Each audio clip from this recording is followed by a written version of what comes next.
صحابی اسے کہتے ہیں جس نے ایمان کی حالت میں سرکار دو عالم صلی اللہ علیہ وسلم کا دیدار کیا ہو اور ایمان کے ساتھ دنیا سے گیا ہو۔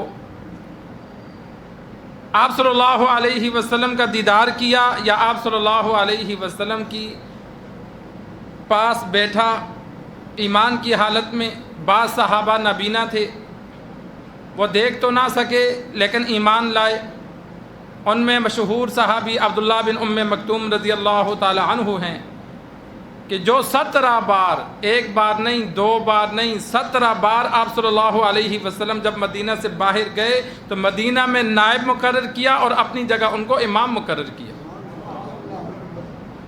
وہ نبینا صحابی مسجد میں رہتے نمازیں پڑھاتے تھے، عبداللہ بن ام مکتوم رضی اللہ تعالی عنہ۔ تو جس آپ صلی اللہ علیہ وسلم پر جو ایمان لایا، براہ راست آپ صلی اللہ علیہ وسلم کا ایک لمحہ بھی اسے نصیب ہوا، وہ پوری امت سے افضل قرار دیا گیا۔ آپ صلی اللہ علیہ وسلم نے کا فرمان موجود ہے کہ لا تمس النار رآنی او رآ من رآنی، کہ اس بندے کو آگ نہیں چھو سکتی جس نے مجھے دیکھا۔ صحابہ کی فضیلت بیان کر دی کہ جن صحابہ نے مجھے دیکھا ان کو جہنم کی آگ نہیں چھو سکتی، وہ سب جنتی ہیں۔ او رآ من رآنی، اور پھر صحابہ کا درجہ بیان کیا کہ جو کسی صحابی کو بھی دیکھے گا ایمان کی حالت میں، جہنم کی آگ اسے بھی نہیں چھو سکے گی۔ او رآ من رآنی، صحابہ کی فضیلت بیان کی کہ صحابہ اتنے اعلیٰ درجے والے ہیں کہ جو ان پر ایمان لائے گا، ایمان کی حالت میں کسی صحابی کو دیکھے گا، ایمان کے ساتھ دنیا سے جائے گا تو وہ بھی جنتی ہے۔ صحابہ اکرام اور ان کے ماننے والے تابعین جنہوں نے صحابہ کو دیکھا، پھر ان کے ماننے والے تبع تابعین جنہوں نے صحابہ کے دیکھنے والوں کو دیکھا۔ بعض احادیث میں تینوں کا ذکر ہے۔ تو کتنی بڑی فضیلت ہے ان لوگوں کی، اللہ تبارک و تعالی نے یہ ان کو درجہ دیا، اور یہ درجہ انسان عمل سے حاصل نہیں کر سکتا، یہ اللہ نے جن کو دینا چاہا اس دور میں پیدا کیا۔ اور ہمارے لیے یہ دور بہتر تھا، ہم یہ اشکال نہیں کر سکتے کہ کاش کہ ہم اس دور میں ہوتے، اس لیے کہ اس دور میں سارے مسلمان نہیں تھے، منافق بھی تھے، کافر بھی تھے۔ کیا پتہ ہم وہ مصائب برداشت نہ کر سکتے، ہمارا حال دشمن میں شمار ہوتا۔ ابھی کم از کم ہم اللہ کا شکر ہے مسلمان تو ہیں۔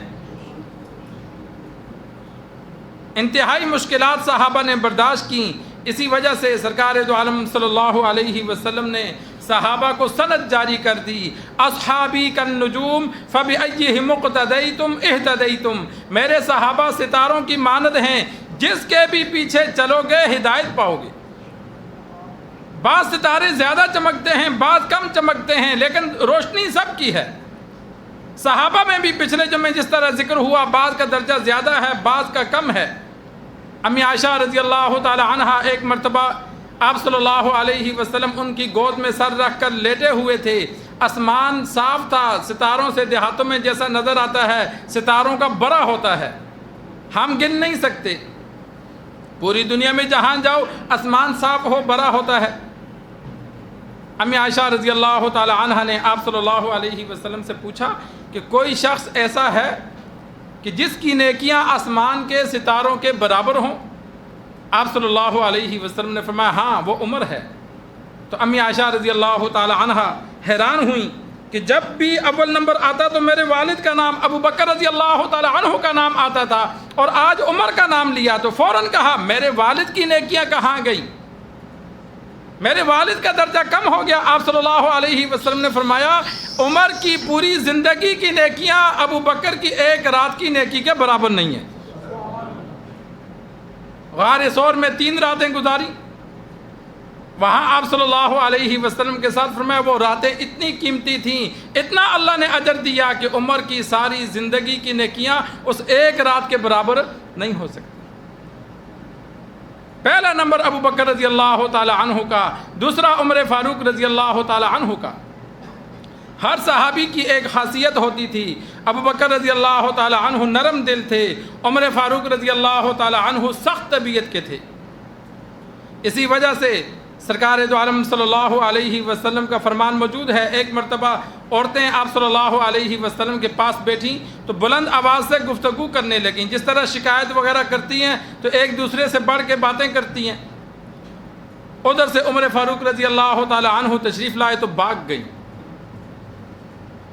عمر فاروق رضی اللہ تعالی عنہ نے ڈانٹا کہ مجھے دیکھ کر بھاگ گئی ہو، تمہیں شرم نہیں آتی؟ آپ صلی اللہ علیہ وسلم کے سامنے گفتگو اتنی بلند کرتی ہو؟